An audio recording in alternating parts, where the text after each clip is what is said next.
야곱과 함께 각각 자기 가족을 데리고 애굽에 이른 이스라엘 아들들의 이름은 이러하니 르우벤과 시므온과 레위와 유다와 익사갈과 스불론과 베냐민과 단과 납달리와 갓과 아세리요. 야곱의 허리에서 나온 사람이 모두 70이요 요셉은 애굽에 있었더라.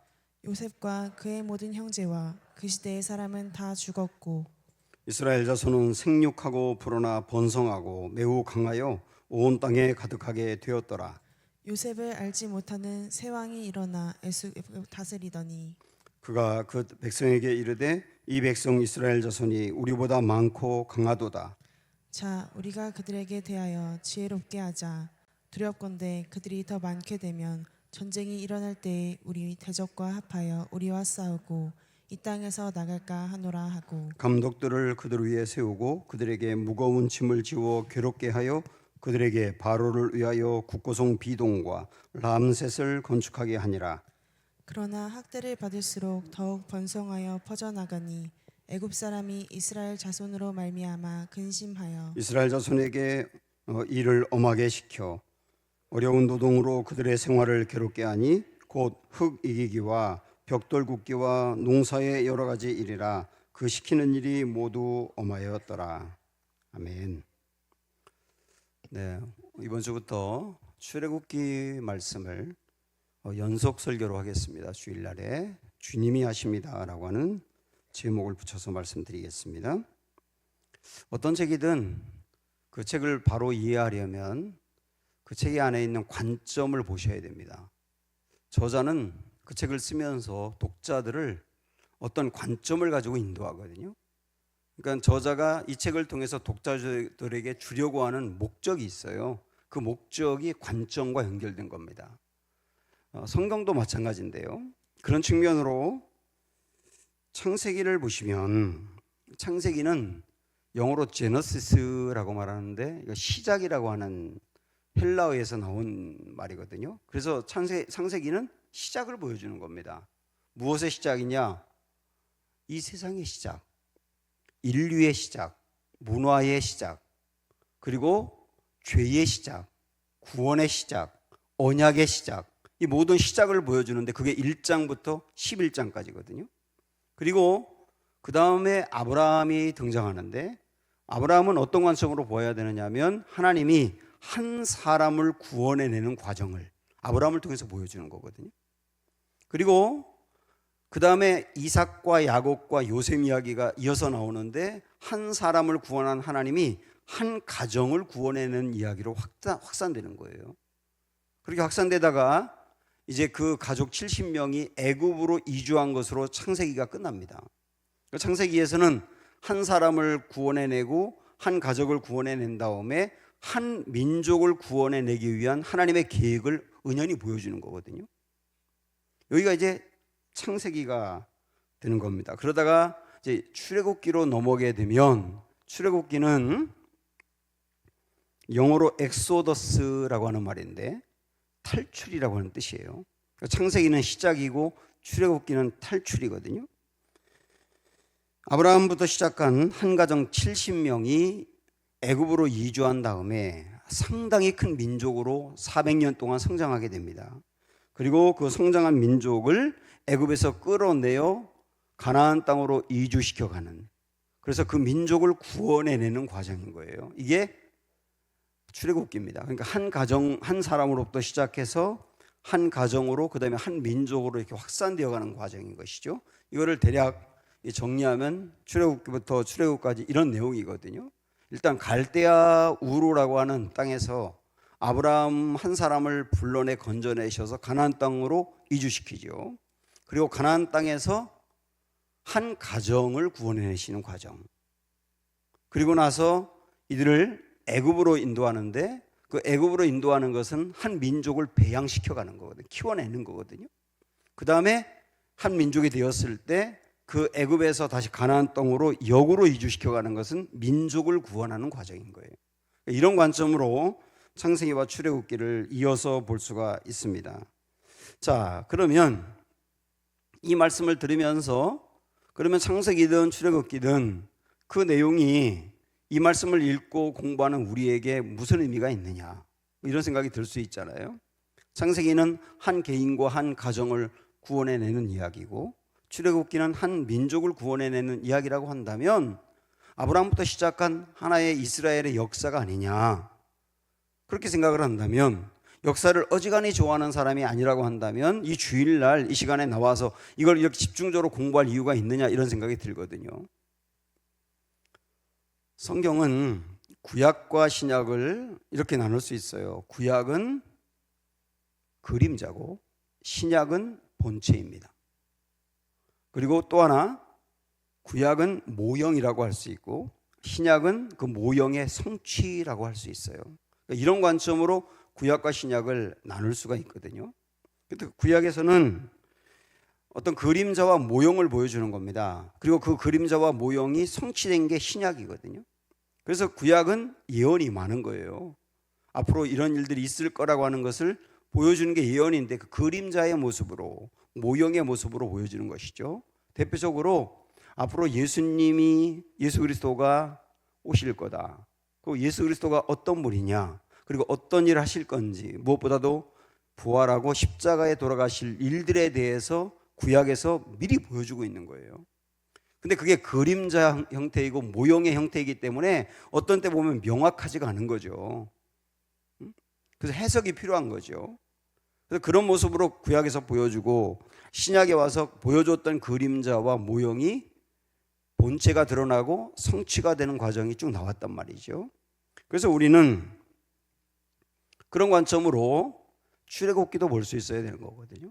출애굽기의 이 이야기들은 단지 한 민족을 건져내는 이스라엘의 역사를 보여주는 게 아니라 모형이고 그림자다. 뭐의 모형이고 그림자냐?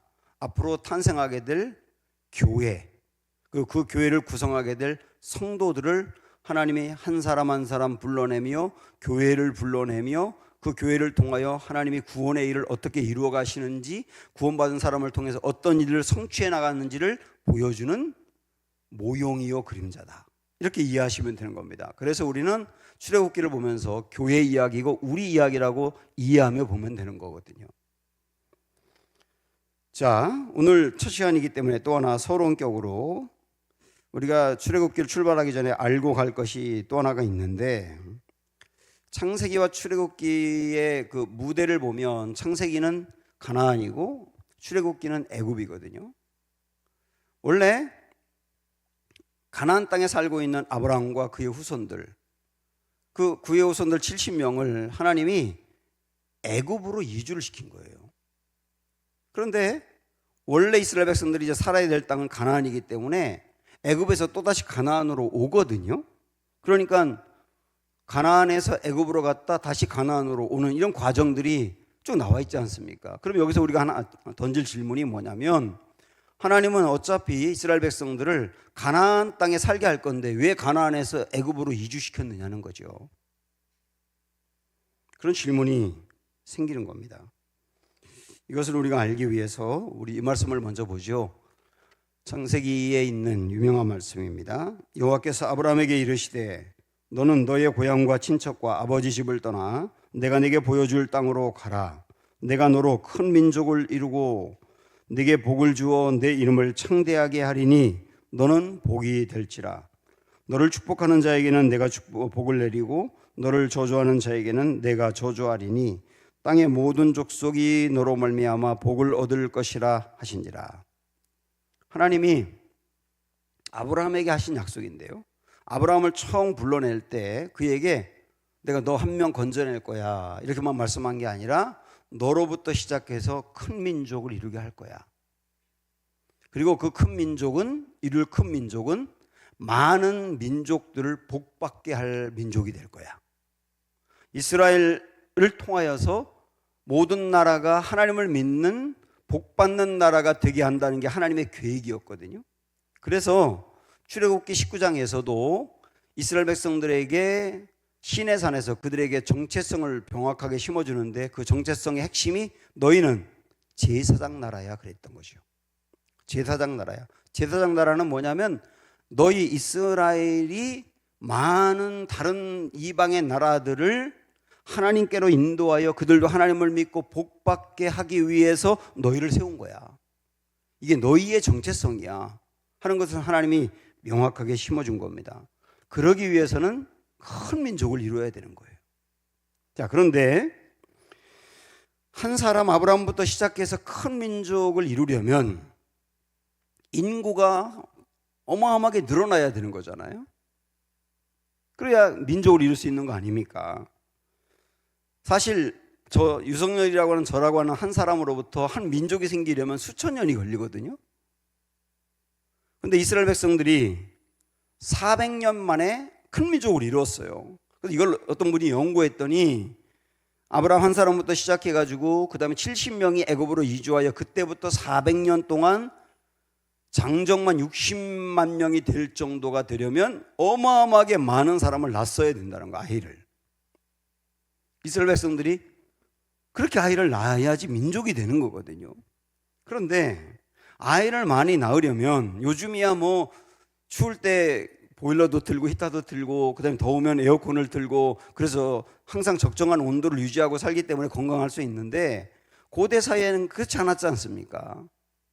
상당히 추운 곳이 많았고 굉장히 더운 곳도 많았고 자연 환경에 따라서 인구가 늘어나고 줄어드는 게 영향을 굉장히 많이 받는 거예요. 그래서 뭐 홍수가 잦다든지 가뭄이 자주 일어난다든지 그 다음에 먹을 것이 넉넉지 않은 곳이라든지 물이 없는 곳이라든지 너무 춥거나 너무 덥다든지 그러면 인구가 잘 늘어나지 않았습니다. 그렇게 본다면 아브라함의 자손들이 살고 있는 가나안 땅은 자연 환경으로 볼 때는 척박한 곳이에요. 사방이 광야입니다. 물이 별로 내리지 않아요. 그 먹고 살 게 항상 넉넉하지가 않아요. 자연 환경이 좋지 않아서 거기에 계속 살게 되면 인구가 늘 수가 없는 거예요. 거기에 비해서 애굽은 어떤 곳이냐? 나일강이 규칙적으로 범람하기 때문에 상당히 풍족했던 땅입니다. 농사가 잘 되고 먹을 게 많아가지고 살기에 아주 적합한 곳이었어요. 그때 당시에. 그래서 아브라함도 가나안 땅에 왔다가 기근이 드니까 애굽으로 간 적이 있지 않습니까? 애굽은 다른 지역과 달리 풍족했기 때문에 그래요.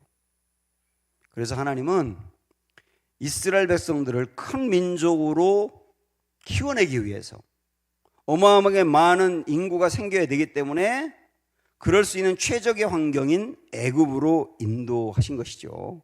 그리고 그 애굽을 이스라엘 민족을 키워내는 도구로 사용하신 것이죠. 이걸 보면 우리가 당장 우리 앞에 펼쳐지고 있는 일들, 하나님이 나를 인도에 가시는데 어떤 지역으로 옮기게 하기도 하고 어떤 일을 주기도 하고 뭘 시키기도 하고 나를 인도하시는데 당장 이해가 안 될 때가 많이 있어요. 그런데 이럴 때 우리가 꼭 가져야 될 관점은 뭐냐면 하나님은 원대하고 큰 그림을 가지고 나를 이끌어 간다는 걸 아셔야 되는 거예요. 그걸 우리가 알 수 있는 근거는 바로 이스라엘 백성들을 애굽으로 인도한 것이죠. 그래서 하나님이 인도하는 것은 항상 옳다. 그리고 우리에게 반드시 유익이 된다. 그걸 딱 붙들려고 이 말씀을 주는 거 아닙니까? 그래서 앞으로도 말입니다. 매일매일 하나님이 나를 인도하는데 그게 옳은 길로 인도하는 거다. 결국은 내게 유익이 되는 길로 인도한다라고 하는 신뢰를 가지십시오. 그리고 도무지 이해하기 어려운 상황이 내 앞에 펼쳐지더라도 절대로 낙심하거나 속단하지 마십시오. 하나님이 나를 인도하는 것에 오히려 묵묵히 따라가 보세요. 그러면 참 이해가 안 되고 왜 이렇게 인도하시나 알 수 없었는데 나중에 반드시 복된 길로 가게 되어 있습니다. 그리고 우리는 보통 시간이 지난 다음에 복귀하면서 아, 그때 하나님 이렇게 한 게 이것 때문이었구나 뒤늦게 알게 되잖아요. 그래서 우리는 미리 헤아려 내게 인도하는 그 길을 신뢰하며 받아들이며 가야 한다 하는 것을 우리에게 미리 보여주고 있는 겁니다. 자, 이런 생각을 갖고 이제 우리 출애굽기 1장으로 시작해 보겠습니다. 1절 한번 읽어볼까요? 다 같이 보세요. 시작. 야곱과 함께 각각 자기 가족을 데리고 애굽에 이른 이스라엘 아들들의 이름은 이러하니 이렇게 나와 있습니다. 자, 여기 우리 성경은 뭐 영어 성경도 그렇지만 이렇게 번역이 되고 있지만 원어를 보면 맨 앞에 우어라고 하는 히브리어가 들어가 있어요. 이게 접속사거든요. 우어 이렇게 들어가 있는데 이 우어는 그리고라는 뜻입니다. 그리고 and, then 뭐 이런 표현을 했어야 되는 거죠. 근데 이게 빠져 있어요. 그래서 우어라고 하는 것을 우리가 넣어서 읽어봐야 됩니다. 그래서 읽어보면 출애굽기 시작은 이렇게 되는 거예요. 그리고 야곱과 함께 각각 자기의 가족을 데리고 애굽에 이른 이스라엘 아들들의 이름은 이러하니, 이렇게 읽어야 된단 말입니다. 좀 이상하지 않으세요? 출애굽기가 한 권의 책인데 말이죠. 근데 책의 시작이 그리고로 시작하는 책이 세상 어디 있습니까? 여러분 서점 가서 다 보세요. 맨 처음 시작하는데 그리고라고 나오는 시작이 있는가? 없어요. 그런데 출애굽기는 그리고로 시작한단 말이죠. 그래서 잘 생각을 해보세요. 그리고라고 하는 접속사가 들어가는 것은 그 앞에 뭔가 있다는 거죠. 그러니까 그리고죠. 출애굽기 앞에 뭐가 있는 겁니까? 창세기가 있는 거죠. 그래서 그리고가 들어갔다는 것은 창세기의 연결이 출애굽기라는 뜻이에요. 이 관점을 갖는 게 상당히 중요한 거죠. 독립적인 하나의 책이 아니라 창세기의 연결이 출애굽기다. 그래서 그리고로 시작한단 말입니다. 그러면 창세기 연결, 단지 창세기에 70명의 사람들이 애굽으로 이주했다, 그것의 연결만이냐? 그게 아니고 창세기에서 상당히 중요한 약속이 있거든요. 이 약속을 보면서 출애굽기와 연결을 해봐야 되는 겁니다. 요 창세기에 나오는 상당히 중요한 약속이 창세기 15장에 있거든요. 이게 길어서 제가 여기 스크린에 수록을 하지 않았지만, 올려놓지 않았지만 여러분이 알고 있는 내용이니까 한번 잘 들어보세요. 하나님이 어느 날 아브라함을 찾아와 가지고 아브라함과 하나님 사이에 언약을 맺습니다. 근데 어떻게 언약을 체결하느냐 하면 이때 당시에 이 지역에 있었던 그 방법대로 하세요. 이때 당시에 두 나라나 어떤 두 사람이 중요한 언약을 맺을 때 이런 방법으로 했습니다. 짐승을 반을 딱 쪼갭니다. 그리고 이렇게 펼쳐요. 반 한쪽은 이쪽에다 한쪽은 여기다 딱 놓고 그 사이로 계약을 체결하는 두 사람이 지나가는 겁니다. 그건 어떤 의미가 있느냐면 서로에게 말하는 거예요. 만약에 당신이 이 계약을 어기면 이 짐승처럼 쪼개질 줄 알라는 거예요. 그 상당히 강력하게 언약을 지키겠다고 하는 약속을 할 때 이런 방법으로 했거든요. 하나님이 아브라함에게 그렇게 언약을 15장에서 하십니다. 그래서 아브라함이 짐승을 쪼개가지고 둘로 이렇게 나눠놨어요. 그런데 그 다음에 아브라함이 잠에 듭니다. 그러니까 하나님이 잠자는 아브라함을 흔들어 깨우면서 네가 지금 잘 때냐, 이 중요한 순간에? 그렇게 하지 않고 하나님이 혼자 그 가운데로 지나가세요. 그것은 뭐냐면 언약을 체결하긴 체결하는데 아브라함과 상관없이 나는 반드시 언약을 지키겠다는 거거든요. 반드시 언약을 지키겠다는 강력한 의지의 표현으로 하나님 혼자 거길 지나가시는 거예요. 자, 이렇게 강력하게 의지를 표명한 언약의 내용이 뭐냐? 스크린에 6가지로 정리했습니다. 6가지 하나님 언약을 하십니다. 첫 번째가 뭐냐면 네 자손이 하늘의 별처럼 많을 것이다 하고 5절에 말씀합니다. 하나님 언약을 하는 거예요. 아브라함에게. 아브라함 한 사람에 있을 때 언약하는데 앞으로 너의 후손이 큰 민족을 이룰 거야 라고 하는 거예요. 두 번째는 내 민족에게 바로 이 땅, 지금 아브라함이 서 있는 이 땅이 가나안 땅이죠. 이 땅을 줄 거야 라고 언약하십니다. 이게 7절이거든요. 그러니까 아브라함에게 주겠다고 하는 이 땅의 약속을 하는 겁니다. 그리고 다른 본문에서는 그 땅의 경계까지 말씀하세요. 북쪽은 어디고 남쪽은 어디고 이 경계까지 이야기합니다. 그래서 이스라엘이 그 성경에 나와 있는 그 경계를 자기들이 반드시 차지해야 된다 그래서 지금도 시리아의 골란고원 그쪽을 그렇게 얻으려고 하는 거예요. 왜냐하면 성경에 거기 나와 있는 부분이기 때문에. 하나님 두 번째 땅을 약속을 하셨어요. 가나안 땅. 그리고 세 번째는 내 민족이 이방의 객이 되어 섬길 것이다. 13절에 나와 있거든요. 그 말은 뭐냐면 너의 후손이 이방에 객이 된다라고 하는 말은 이방 나라의 노예로 살 거란 얘기입니다. 이게 애굽에서 종로로 탈 것을 말씀하는 거잖아요. 그리고 네 번째는 그러나 그곳을 징벌할 것이다 라고 14절에 말씀하는데, 하나님이 이스라엘 백성들을 종으로 삼고 있는 그 나라에게 벌을 내릴 거다. 뭘 얘기하는 것 같으세요? 10가지 재앙을 내리겠다고 미리 약속하는 거예요. 그리고 다섯 번째, 결국 큰 재물을 이끌고 그곳에서 나올 것이다. 14절에 말씀하고 있는데, 결국은 출애굽할 거다는 얘기예요. 출애굽할 거다. 그런데 나올 때 그냥 나오지 않고 재물을 많이 가지고 나올 거다. 이 약속도 하십니다. 그리고 마지막에 여섯 번째가 4대 만에 이 땅으로 돌아올 거다. 4대가 한 400년 정도 되는 거거든요. 이때 당시에 나이로 본다면 그 400년 정도 지난 다음에 이 땅, 네가 지금 서 있는 가나안 땅으로 돌아올 거야. 출애굽해서 여기로 올 거야. 400년이 지난 다음에. 이렇게 6가지 언약을 맺으신 거예요, 하나님이. 창세기 15장에서. 그런데 하나님이 이 언약을 지키지 않으면 내가 쪼개질 거야. 나 각오했어. 내가 쪼개질 각오하고 이 언약 지킬 거야 라고 말씀하신 거잖아요. 근데 이 언약을 체결할 당시에 아브라함은 어땠느냐? 자식이 하나도 없어요. 아브라함 자식 하나도 없다고요. 그리고 아브라함과 그의 아내 사라는 나이가 엄청 많아요. 그런데 큰 민족을 주겠대. 나중에 자녀를 주긴 줬어요. 근데 달랑 이삭 한 명만 줬어요. 달랑 한 명만 주고 언제 큰 민족을 이루냐 말이에요. 그리고 나중에 그 후손이 결국은 가나안 땅을 떠나서 애굽으로 이주할 때 그때 70명밖에 없었어요.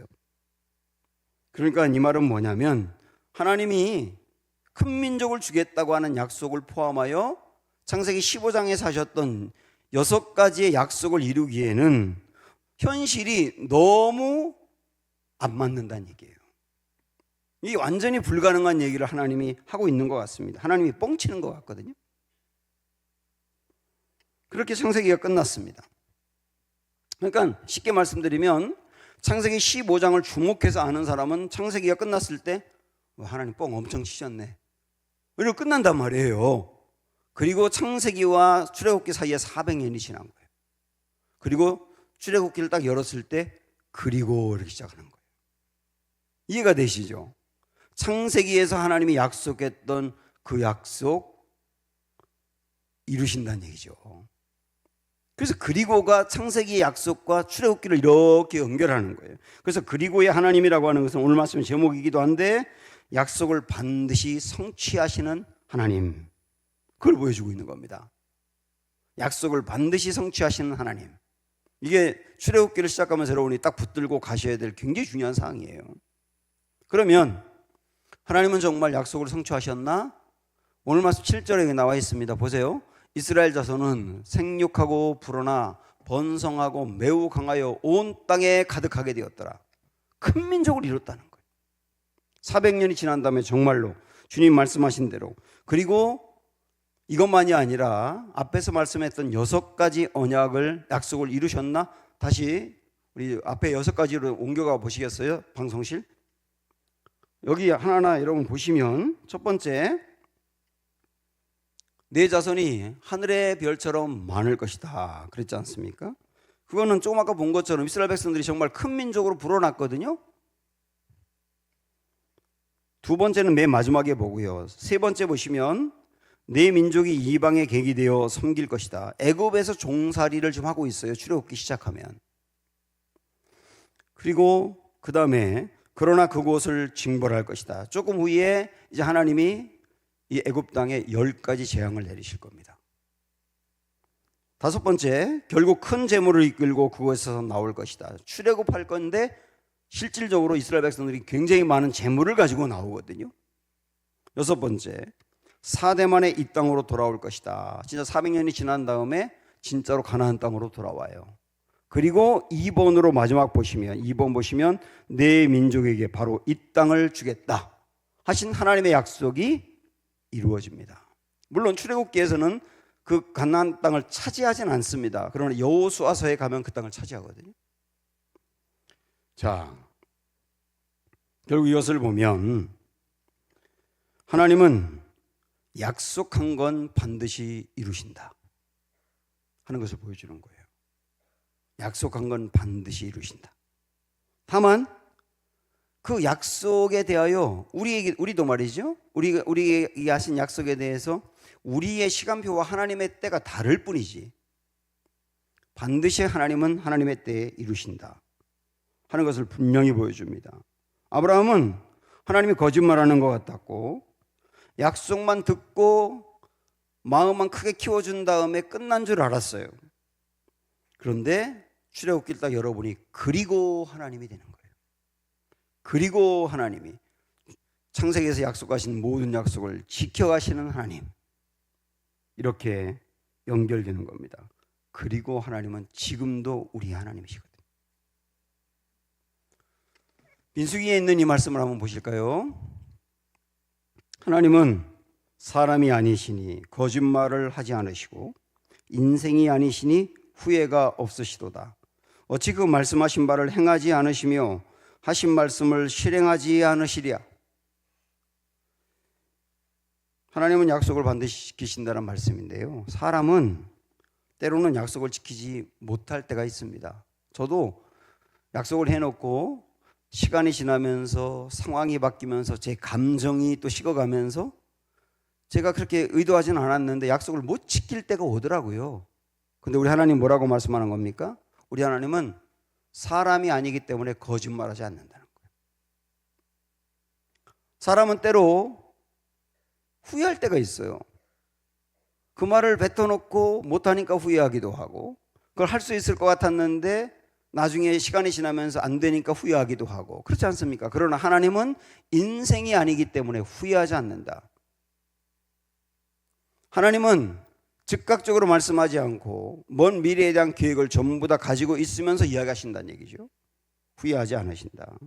그러면서 말씀하신 바를 행하지 않으시며 하신 말씀을 실행하지 않으시랴?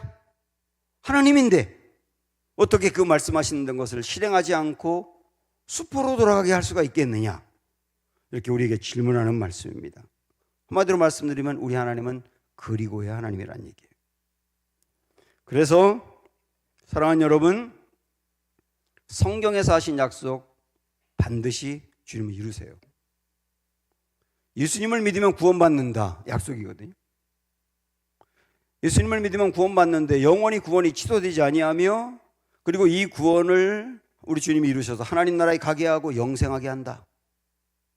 우리가 반드시 부활하여 하나님 나라에 간다. 그리고 주님은 다시 오시고 심판하신다. 이렇게 성경에서 말씀한 모든 약속은 그리고의 하나님이기 때문에 반드시 이루어집니다. 농담으로 여기지 마세요.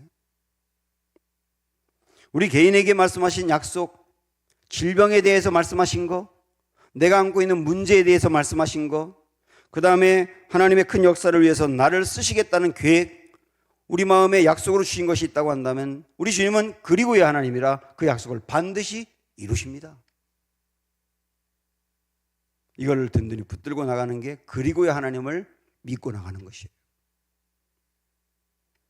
하나님은 이렇게 약속을 이루시는 분이신데, 이스라엘 백성들은 이렇게 하나님의 약속이 성취될 민족인데, 그런데 그 이스라엘 백성들이 오늘 말씀 뒷부분에 보니까 엄청난 고난을 겪습니다.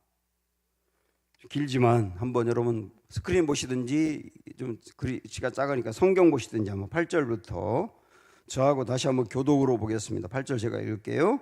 요셉을 알지 못하는 새 왕이 일어나 애굽을 다스리더니 그가 그 백성에게 이르되 이 백성 이스라엘 자손이 우리보다 많고 강하도다. 자, 우리가 그들에게 대하여 지혜롭게 하자. 두렵건대 그들이 더 많게 되면 전쟁이 일어날 때에 우리 대적과 합하여 우리와 싸우고 이 땅에서 나갈까 하노라 하고, 감독들을 그들에게 세우고 그들에게 무거운 짐을 지워 괴롭게 하여 그들에게 바로를 위하여 국고성 비돔과 라암셋을 건축하게 하니라. 그러나 학대를 받을수록 더욱 번성하여 퍼져나가니 애굽 사람이 이스라엘 자손으로 말미암아 근심하며 이스라엘 자손에게 이를 엄하게 시켜 어려운 노동으로 그들의 생활을 괴롭게 하니 곧 흙 이기기와 벽돌 굽기와 농사의 여러 가지 일이라 그 시키는 일이 모두 엄하였더라.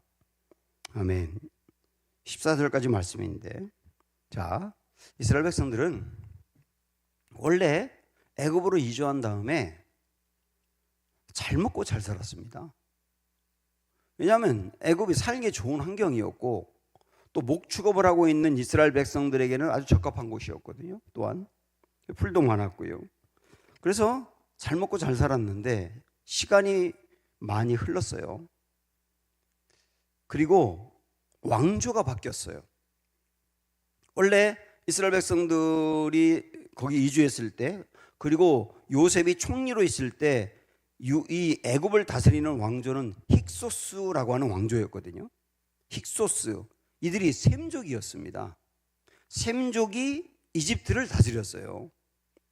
그러니까 같은 셈족인 요셉도 총리까지 올라갈 수 있었던 거죠. 같은 셈족이니까. 그리고 이스라엘 백성들도 같은 셈족이니까 거기서 대우받고 살았던 거예요. 그런데 왕조가 바뀌었어요. 힉소스 왕조가 무너지고 이제는 이집트 사람들이 이집트를 지배하게 된 거예요. 그러다 보니까 이집트 사람들은 자기 나라를 셈족이 지배한 거에 대해서 굉장히 트라우마가 있는 거예요. 셈족이 미워요. 그런데 이스라엘 백성들을 보니까 인구가 너무 빨리 증가해. 그러니까 이들이 또 이 나라를 지배하면 어떡하자는 두려움이 있을 수밖에 없잖아요. 그래가지고 박해를 시작하게 된 거예요. 왕조가 바뀌면서. 특별히 아이를 낳지 못하도록 강력한 산하 제한 정책을 펼칩니다. 3단계로 이루어졌는데 1단계가 여기도 쭉 우리가 읽어봤습니다마는 이스라엘 그 민족의 남자들에게 굉장히 고된 노동을 시키는 거예요. 국고성, 여기는 식량이나 무기를 저장하는 성읍인데 멀리 가가지고 그걸 짓게 만들어요, 남자들이. 그 다음에 람셋, 여기가 고센 땅과도 연결되는 곳이기도 한데 거기도 성읍을 만들어요. 그러니까 집을 떠나가지고 몇 달, 어떤 1년 동안 밖에 나가서 살게 하는 거예요. 남자들이 일만 하고. 아이를 못 낳을 거 아닙니까? 그래야. 이런 식으로 강력한 산하 정책을 펼쳤는데 이게 웬일인지 이스라엘 백성들이 이 숫자를 늘어나는 걸 막을 수가 없는 거예요. 그러니까 그 다음에 산파들에게 명령을 해가지고 산파들에게 아이가 태어날 때 남자아이가 태어나면 그 자리에서 죽여. 명령을 한 겁니다. 근데 산파들이 하나님을 두려워하기 때문에 목숨을 걸고 아이들을 살려주네요. 그러니까 이것도 막을 수가 없는 겁니다. 그러니까 세 번째로 부모들에게 직접 명령을 해가지고 너희가 아이를 낳을 때 남자아이가 태어나면 너희가 죽여. 이렇게 돼버린 거예요. 그래서 인구 증가를 막으려고 한 것이죠. 이게 이스라엘 백성들에게는 굉장히 어마어마한 고난이 된 겁니다. 그럼 여기서 우리는 한 가지 중요한 질문, 이스라엘 민족이 겪은 고난을 어떻게 볼 것이냐라고 하는 거예요. 왜 이들이 이런 고난을 겪어야 됐느냐? 이 말은 다르게 이야기한다면 하나님은 이스라엘 백성들이 겪는 고난을 왜 허락하셨느냐라고 하는 거죠. 이거는 더 확대하면 우리가 고난을 당할 때 하나님이 허락할 때가 있어요. 고난을 그냥 놔둘 때가 있단 말입니다. 왜 그러시는가라고 하는 질문과 연결되는 겁니다. 왜 그랬을까요? 하나님의 원대한 계획은 이스라엘 백성들이 애굽에 눌러 사는 게 아니거든요. 하나님의 계획은 가나안 땅으로 가는 거예요. 그런데 앞에서도 말씀드렸지만 가나안 땅은, 애굽은 이 이스라엘 민족이 살기에 아주 적합한 곳이었어요. 그러니까 살기 아주 편합니다. 그럼 누가 가나안 땅에 가려고 하겠어요? 가나안 땅 가면 고생인데 누가 거기를 가려고 하겠어요? 애굽에 그냥 눌러 살려고 하겠지. 그래서 하나님이 고난을 허락한 거예요. 그들이 고난을 당해야만 더 이상 여기서 있을 수 없고 더 이상 살 수 없다. 그래서 하나님께 우리를 건져달라, 우리를 내보내달라 애원하며 기도하지 않습니까? 그리고 모세를 통하여 그들을 건져냈지 않습니까? 결국은 고난이 하나님의 원대한 계획과 뜻을 이루는 중요한 도구가 됐던 거예요. 이해가 되시죠? 또 하나, 이스라엘 백성들이 이 애굽에 살 때 그들의 영적이고 도덕적인 상태가 엉망이었어요. 하나님을 알긴 알지만 제대로 믿는 사람이 거의 없었고, 도덕적으로도 엉망인 게 뭐냐면, 보세요. 바로가 남자아이들을 죽이라고 했지 않습니까? 사내 아이를 죽이라고 할 때 부모들이 아이를 죽였어요. 살인입니다. 어떻게 내 아이를 죽입니까? 내가 죽고 말지. 그런데 다른 아이들은, 부모들은 사내 아이를 죽였단 말이에요. 모세의 부모만 죽이지 못하고 데리고 있었지. 여러분, 이걸 보면 그 당시에 애굽에 살고 있는 이스라엘 민족의 영적이고 도덕적인 상태가 어떤지를 알 수 있겠죠. 그들이 안주하며 거기 살면 되는 거예요. 자기들이 살면 되는 거예요. 아이가 죽어나가도. 하나님이 이들을 어떻게 그냥 둡니까? 고난을 통해서 결국은 거기에 계속 살 수 없게 만들고, 그래서 탈출할 수밖에 없게 만드신 거죠. 결국은 그 고난이라고 하는 것은 하나님을 떠나서 하나님과 멀리 하나님 원치 않는 방법으로 살아오는 사람에게 깨우치고 돌이켜서 하나님이 기뻐하는 모습으로 살도록 이끄는 과정인 것이다. 이걸 분명히 여기서 보여주는 거 아닙니까? 물론 고난에는 애매한 고난도 있어요. 이 애매한 고난은 여기 이스라엘 백성들과 좀 다른 부분이긴 한데, 그런 경우는 그들을 성장시키기 위한 목적이 있는 것인데, 여기서는 그건 간과하고 그런 이유들로 고난이 있다 하는 걸 분명히 알 수 있습니다. 이건 우리에게도 왜 하나님은 때로 고난을 허락하는지를 헤아려 깨닫게 합니다. 고난은 하나님의 백성들이 현실에 멈추고 안주하려고 할 때 그들을 깨우는 소리인 거예요. 성도는 이 세상에 완전히 만족하고 살 사람이 아닙니다. 이 세상에 사는 게 너무 좋으면 하나님 나라를 누가 대망하겠어요? 이 세상이 너무 좋으면 그렇게 생각할 수가 없거든요. 그래서 이 세상에 만족과 완전한 소망을 두지 않아야 되는 겁니다. 고난은 우리를 그렇게 인도한다. 그리고 우리가 하나님의 길에서 벗어나서 주파수가 하나님께 맞춰져 있지 아니하고 하나님에게서 멀어져 있을 때, 그때 하나님은 고난을 통해서 그렇게 멀어져 있는 사람을 흔들어 깨우면서 나를 돌아보게 하고 하나님께로 향하도록 이끌어간다. 하나님은 고난 주는 게 절대 본심은 아닙니다. 하나님 우리가 당하는 걸 기뻐하는 분이 아니세요. 하나님은 깡패 아니거든요. 그런데도 불가피하게 고난을 허락하는 것은 그런 우리의 영적인 그리고 삶의 유익을 위해서 그렇게 하는 거다라고 하는 것을 우리가 받아들이면서 지금 고난 중에 있을 때, 올 한 해 살아가면서 어떤 고난이 올 때도 이 말씀을 헤아려 보시면 좋겠습니다.